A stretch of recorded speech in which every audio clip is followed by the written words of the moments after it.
The crank. Adrian Wojnarowski reporting. Carmelo Anthony is on his way back to being reunited with his friend LeBron James, going to the LA Lakers. Ooh. And we've been hearing about this for a while. These guys met when they were in high school. They played a huge game against us. And there's a great piece that Howard Beck, our friend at Sports Illustrated, wrote talking about them sitting in a stairwell in a hallway at the hotel the night before the game and just becoming friends, basically. Two guys who were in similar situations in high school who could know what that pressure was like to have the eyes of the whole country on them when they were so young. They have been incredibly close ever since. We have been waiting for the time when Carmelo Anthony and LeBron James play basketball together in the NBA. And we have it now. Carmelo Anthony is going to the LA Lakers. What do you make of that, Perk? Reunited and it feels so good. I tried to tell people yesterday, Rachel, when producer Steve was saying we had to leave out, I couldn't have a chance to redeem myself when Zach Lowe and Ramona and Matt Barnes was disagreeing with me about the big three of the Lakers and the big three of the Nets and who was going to have the better impact. And all of a sudden, guess what? Like them old people used to tell me, my grandmother, boy, don't you touch that stove, it's hot.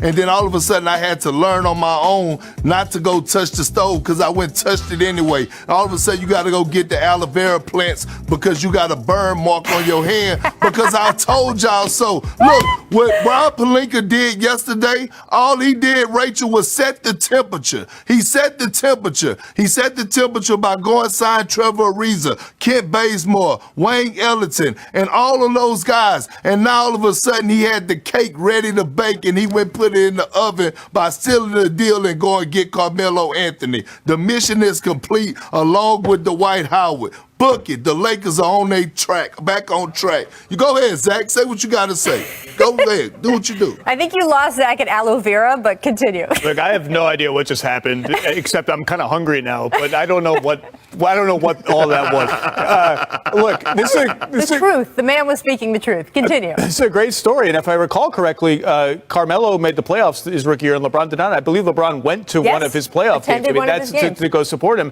So it's a beautiful story. And look, this is the kind of flyer the Lakers were going to have to take. They did not have any cap resources left to go. They're going to have to get guys that are chasing rings on the minimum. And Carmelo, to his credit, everyone said, all he wants to do is ISO and shoot twos. In Portland, he bought into a role as a spot-up shooter, shot the three well. That's the role he's going to have to play for the Lakers. But with all of these guys, whether it's Ellington, Bazemore, Ariza, Carmelo, with the exception of Ariza, I think the big question is going to be, when push comes to shove, when you're in the conference finals, when you're in the second round of the playoffs, whatever it is, can you stay on the floor defensively? Do the Lakers, who have made their bones, all the sexy stuff, whatever, they have made their bones on defense. Yep. Have they hurt their defense too much in all of this roster building? I think that remains to be seen, but they are going to be a really interesting team. Well, let me ask you a question. Woj also reporting Malik Monk to the Lakers. What do you think now as you look at the whole roster?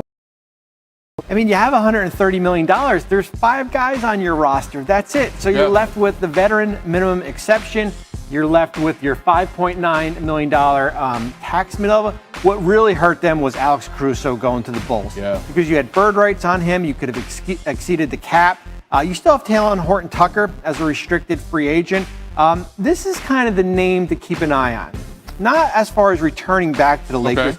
You still have bird rights. You can maybe go out and do a sign and trade, and maybe you can flip Schroeder to a team and bring back multiple players here. The market is chilly right now. Yeah. I mean, there is limited spending out there, and maybe you can take a team and flip him to a team that needs point guard. But Trevor Ariza, Dwight Howard, Wayne Ellington, guys who had played there before are all back, but that's what happens when you have $130 million committed to 5 players. Yeah, Laker fans wonder if they can maybe use that asset to go get a shooter to put on that squad as well. And lastly, let's go up to Chicago because they added a pair to the backcourt there.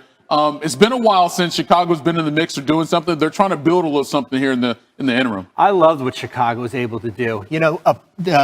Point guard was a priority for them, especially with Kobe White out for an extended period of time. And they had limited flexibility, so they acted as a team over the salary cap. So what they were able to do is they were able to flip Tomas Satoransky and then use Garrett Temple in a sign and trade, and then they go out and get Lonzo Ball. That's That is a good move for them as far as an upgrade there. Right. Alex Caruso on the mid-level exception. The big question is going to be, and Brian Windhorst talked about it this morning, Zach LaVine. Renegotiation eligible. They don't have cap space right now to go out and do it. But the roster is improved. Yeah. And that's the big goal. So he can still sign a big contract next offseason, but he's going to have to wait. But I think the goal is improve the roster around him, let him wait 1 year, and that money will be sitting there. Yeah, and that's the thing for him. If they make a run to the playoffs like the Knicks did out of nowhere, maybe that'll satisfy him for the season and get paid in the summer of 2022. Bobby Marks stays paid. Look at that suit. Should we call NBA expensive agency? There is nothing free about these guys are all signing big tickets. And the first day of free agency full of action. The big players were on South Beach. Miami Heat working towards completing a sign and trade, bringing Kyle Lowry from the Raptors. 2019 champion expect to snag a 3-year deal. Then the Heat turned towards one of their own, working on a max extension with Jimmy Butler. Have to have him in the fold. The 31-year-old led the Heat to the 2020 NBA Finals, posted career highs last season in field goal percentage, assists, and led the NBA in steals. And also the Heat took care of sharpshooter Duncan Robinson, agreeing to a 5-year, $90 million deal.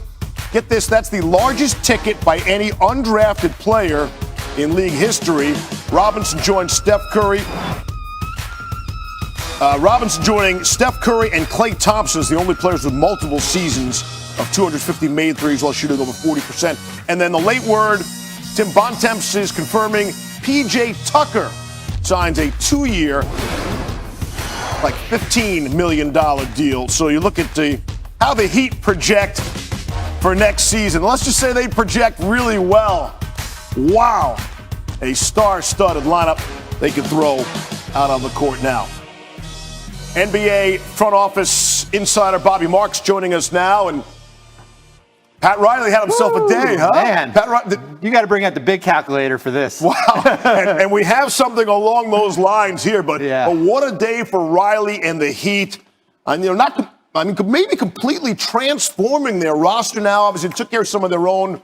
But you tell me, where do you want to start here? And how much better are the Heat today than they were yesterday? Yeah, well, I'll start with it. They're a top 3 team in the Eastern Conference. I'm putting them up there with Brooklyn. I'm putting them up with Milwaukee, ahead of Philadelphia. I think these moves solidify that, especially with Kyle Lowry. I think the gymnastics as far as how they were able to do everything, it started yesterday with Goran Dragic exercising his $19.4 million option. That allowed them to stay over the salary cap. They didn't go under the cap. They could have signed Lowry outright if they wanted to.